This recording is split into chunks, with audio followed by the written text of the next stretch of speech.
saya na mga Tagalalo dahil kasama natin ngayong umaga si Katrina. Halili, Katrina. Yes! Magandang umaga po ulit sa inyo. Oo, narinig mo ba yung yung tanong sa taong bayan? Ikaw ngayon ang tatanungin ko.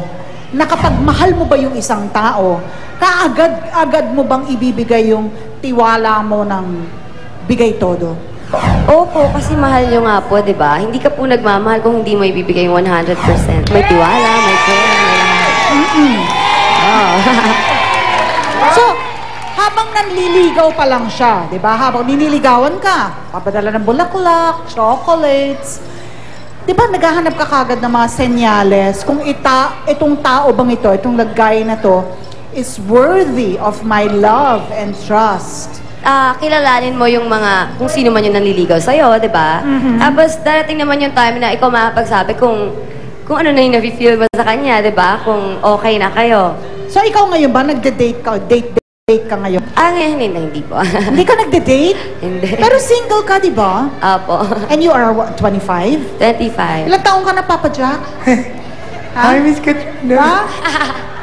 28 ka ba, Papa Jack? Parang bagay sila, no? Ha? Ano sa tingin nyo? Bakit wala bang girlfriend si Walang girl, ano yan?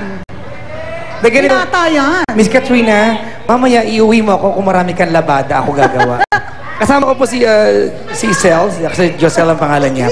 Nagkaroon siya ng mga kasintahan na sinira yung tiwala niya. Nung una nagmahal siya, 100%, sinira, naging 90%. Tapos ngayon may boyfriend siya, yung tiwala niya sa kanyang sariling sukatan, 80% na lang. At yung boyfriend niya ay willing naman na ipunin yung tiwala na nawawala. Alright? Bakit mo hinayaan na yung boyfriend mo ngayon ang mag-suffer dun sa tiwalang winaldas ng mga lalaking hindi nag-ingat sa pagmamahal mo? Hindi naman siya yung hinayaan ko mag-suffer. Kumbaga, takot kasi kung magmahal na ngayon ng sobra-sobra dahil nga yung sa experience ko nung sa past ko, ayun. I was betrayed before. So, ayun ngayon, kumbaga, siya yung nagpupuno nun. Open kasi ako sa kanya kung ano man yung nangyari sa past. So, ngayon, I'm thankful na gano'n siya kabait. Hindi ba niya at any point sinasabi na unfair naman? Ako ba gumawa sa'yo ng kalokohan na yan? Bakit sa ako nagsasuffer? Di ba kung traumatic yung napagdaanan mo na, bakit ako kailangan mag-suffer sa ginawa ng iba sa'yo? Hindi naman sa gano'n. Kumbaga, naiintindihan niya.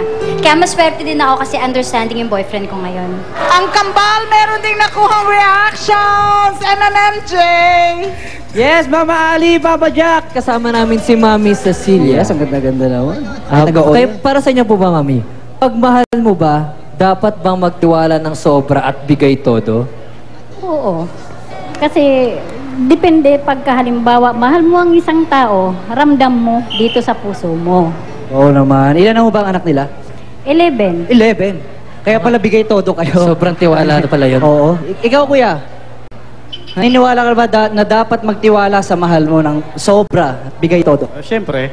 Bakit po? Siyempre, mahal mo eh. Ayun po, Okay. Mama Ali, Papa Jack, narinig po natin ang mga saloobin nila. Okay, ito naman para kay Kat. Balik tayo kay Katrina.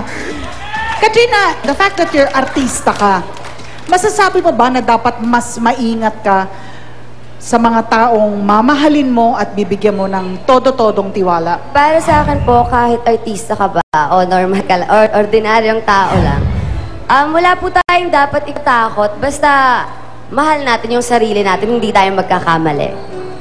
So, minsan nangyayari na bakit tayo niloloko, bakit tayo iniiwan, bakit may mga gulo, kasi may makulang sa atin. So, hindi mo hinaharap kung ano yung problema. Kaya, alam mo yun, kaya nagkakaganon. Pero hindi dahil masama kang tao. Hindi ka lang nag-grow siguro dahil doon. At hindi mo dapat hanapin dun sa ibang tao yon. Opo, at hindi mo mahanap yun sa ibang tao. Hindi Sarili mo lang. mahahanap kay Paja. Katrina? Mama. Eto ang tanong. Nagsisi ka na ba na nagtiwala ka ng sobra-sobra sa isang taong mahal mo? Sasagutin mo yan, my love. Pagbalik ng Starbucks! Dito! Kasali ka!